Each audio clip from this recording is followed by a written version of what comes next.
Breaking at 4, Florida's immigration overhaul hits a new gear as state law enforcement starts detaining people they say are here illegally. Good afternoon. Thank you for joining us. I'm Summer Knowles. I'm Jesse Pagan. The news comes as lawmakers try to hammer out a new immigration bill in Tallahassee. Those efforts turned into an argument on social media between Governor Ron DeSantis and his Agriculture Commissioner Wilton Simpson.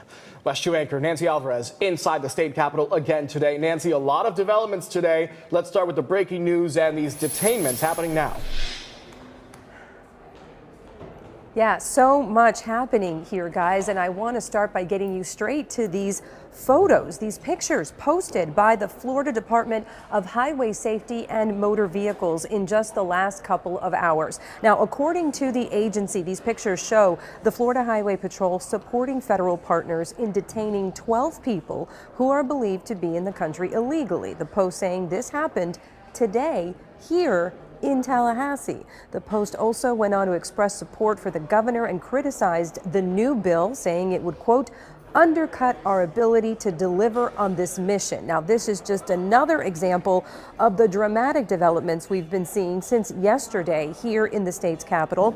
Right now, both the House and Senate continue to go over the bill that had some amendments today. And one key thing to point out here, in their memo laying out the changes, the Senate President and House Speaker said they were done after receiving assistance from the Trump administration last night. So that shows you just how fast things are moving here, and that pace actually worries some advocates who are now here in Tallahassee speaking on behalf of Florida's immigrant community. One advocate telling us why this should remain a federal issue and not be in the hands of local and state agencies.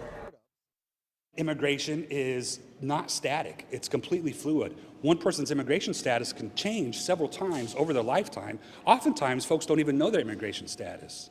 When they go talk to an immigration attorney, they have to work together to try to figure that out on their own. And it takes an immigration lawyer a couple hours just to try to unravel that. So to expect police officers on the street to be able to think through that stuff, it's nonsensical. And we know it's going to result in racial profiling.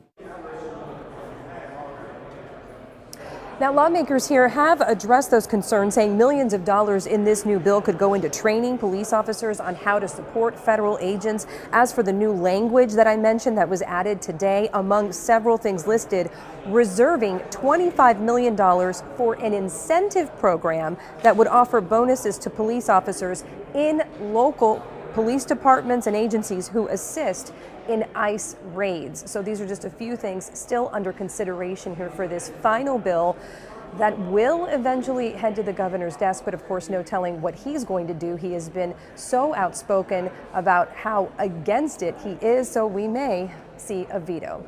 Of course, we'll have much more here from the state's capital. For now, reporting in Tallahassee, Nancy Alvarez, West 2 News.